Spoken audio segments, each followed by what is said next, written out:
In the early stages of a company, you always have some competitor out there that's the 800-pound gorilla.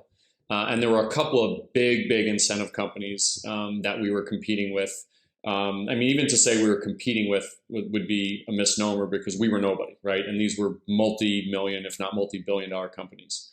And we became the finalists against a couple of these companies to run the incentive programs for NBC. NBC had all these different business units, and they were going to put all of their incentive programs into one application to run them more efficiently and blah, blah, blah.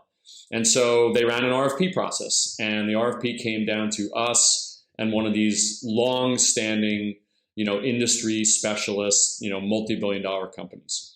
And so we were we were there to present, our RFP response.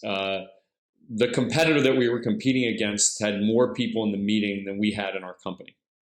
And so NBC brings us in, and my head of technology at the time, pulled me aside before the meeting and said, listen, while we're doing the demonstration of our technology, there may be a time where I have to reset the servers. And he goes, if we see that things are moving slowly, you're going to have to let me know that over the phone, and we're going to need a code word, right?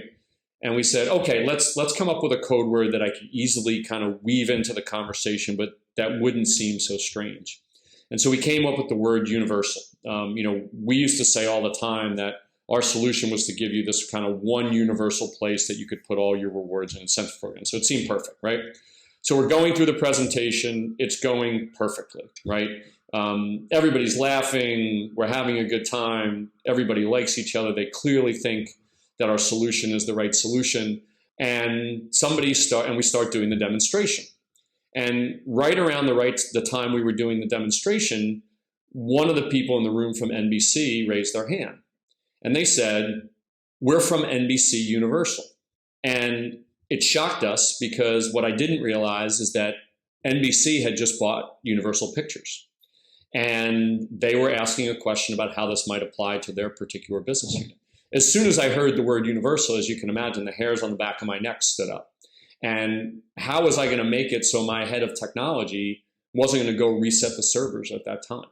And so I went through this painstaking 5-minute explanation for people in the room about how, could you tell me a little bit more about what NBC Universal is and how it's part of the family?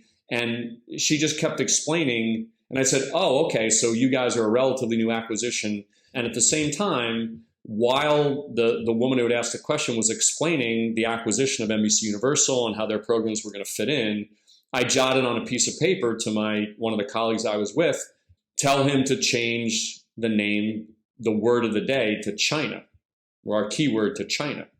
And it's the first thing I could think of off the top of my head. And the only thing I could think about after that was that somehow somebody else was going to raise their hand either in the room on the phone and say, hi, we're from NBC China, and we want to see how all this fits in our solution together. But needless to say, this stuff you can't even make up. It only happens to entrepreneurs in the midst of trying to win your first big deal. It turns out the demo went great. The presentation went great. They told us it would take us several weeks to select who the winner was. And we got a phone call the next day saying we had won the business, and it was our not only our first big win, but really the first time we had beat the 800-pound gorilla.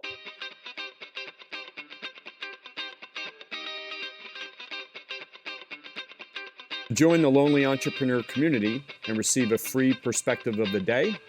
Visit us at lonelyentrepreneur.com/subscribe. And remember, the difference between success and failure is your perspective.